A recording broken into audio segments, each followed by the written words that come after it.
सब लोग खैरियत से होंगे।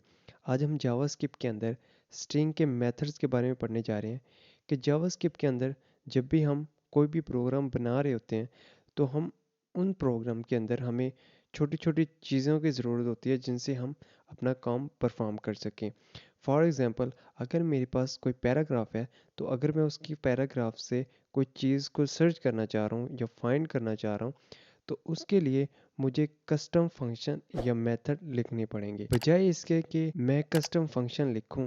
या इन सिंपल वर्ड में आप ये कह सकते हैं कि अगर एक चीज़ पहले से बनी हुई है तो हम उनको दोबारा क्यों रीबिल्ड करें, यानी उसको दोबारा क्यों बनाएं। जो जावास्क्रिप्ट के अंदर आज हम जो स्ट्रिंग के मेथड्स के बारे में पढ़ने जा रहे हैं वो पहले से बिल्ट इन मेथड्स हैं, यानी कि वो एक्सपर्ट के बनाए हुए मेथड्स हैं जिनको हम यूज़ करते हुए अपना काम जो है वो परफॉर्म कर सकते हैं इन सिंपल वे में। तो जावास्क्रिप्ट के स्ट्रिंग मेथड्स को सीखने का मेन मोटिव यही है कि हम अपने काम परफॉर्म कर सकें।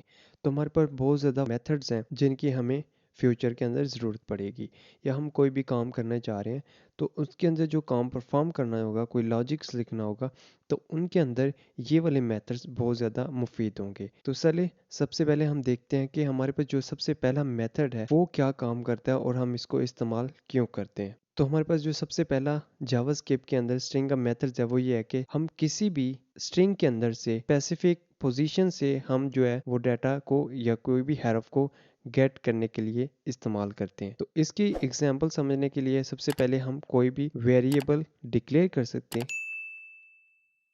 जैसे ही हम ये पास करते हैं तो सपोज करें हम इसके अंदर से जो है वो एज को गेट करना चाह रहे हैं, तो हम क्या करेंगे।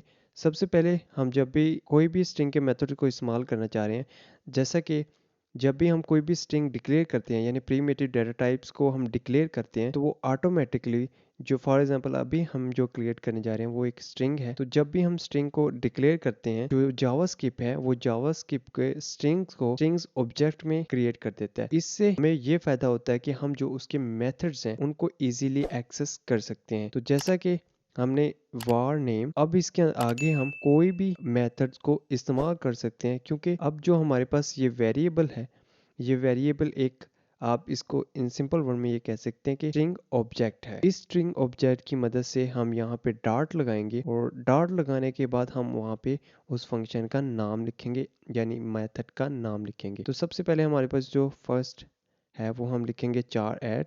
तो इसके अंदर हम जो है वो इंडेक्सिंग पास करते हैं। तो बाय डिफ़ॉल्ट जो इसकी इंडेक्सिंग होगी वो ज़ीरो होगी, यानी कि आप जब भी कुछ इसके अंदर नहीं डिफाइन करेंगे तो वो बाय डिफ़ॉल्ट इसको ज़ीरो कंसीडर करेगा, और जैसे ही वो ज़ीरो कंसीडर करेगा तो वो जो है उसका पहला हरफ जो हैगा उसको उठा के आपको दे देगा। तो जैसे ही हम इसके अंदर ज़ीरो पास करते हैं तो वो हमें एच ही रिटर्न करेगा, क्योंकि जो इंडेक्सिंग है वो ज़ीरो से स्टार्ट होती है। ऑलवेज आपने जहन में ये रखना है कि जहाँ भी इंडेक्स वर्ड आ जाएगा इट मीन्स कि वो वाली चीज़ ज़ीरो से स्टार्ट होगी। तो सबसे पहले तो इसी तरह कि हम चाह रहे हैं कि हम W को एक्सेस करें, उसके लिए क्या करेंगे, हम सबसे पहले यहाँ से देखेंगे कि ये एक ज़ीरो है, ये एक वन है, ये टू है और ये थ्री। और सेम इसी तरह हमारे पास जो इंडेक्सिंग है एक एक लफ्ज़ की, उन लफ्ज़ के अंदर जो हमारे पास स्पेस है वो स्पेसिंग को भी इसके अंदर इंक्लूड करेगा। फॉर एग्जांपल हमारे पास जो ये है, ये हमारे पास जो है वो 6 के ऊपर बन रहा है। और इसी तरह अगर हम यहाँ पे फर्स्ट इंडेक्स लिखते हैं यानी कि एक लिखते हैं तो ये हमें एच के बजाय ई दे रहा है। इसका मतलब है कि हमारी जो इंडेक्सिंग है वो ऑलवेज ज़ीरो से स्टार्ट होगी। तो इसी तरह अगर हम जो है वो लास्ट से एक्सेस करना चाहें, या इन सिंपल वर्ड में आप यहाँ पे भी ये स्ट्रिंग की जो है, फॉर एग्जाम्पल हम यहाँ पे क्या करते हैं, सो लेंथ हमें क्या करता है कि उस चीज़ की हमें लेंथ मुहैया कर देता है।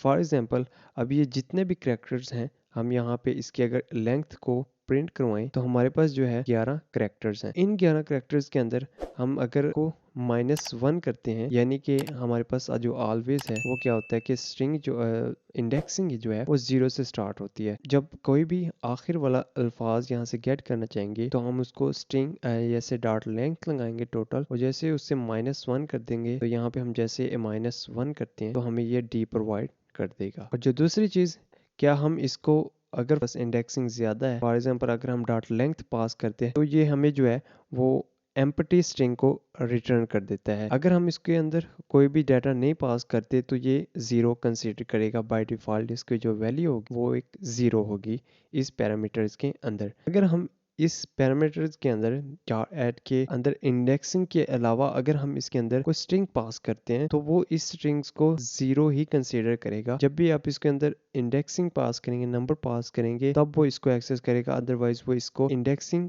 ज़ीरो प्रोवाइड कर देगा। तो उम्मीद करता हूँ आज का लेक्चर जो है वो काफ़ी मुफीद रहा होगा।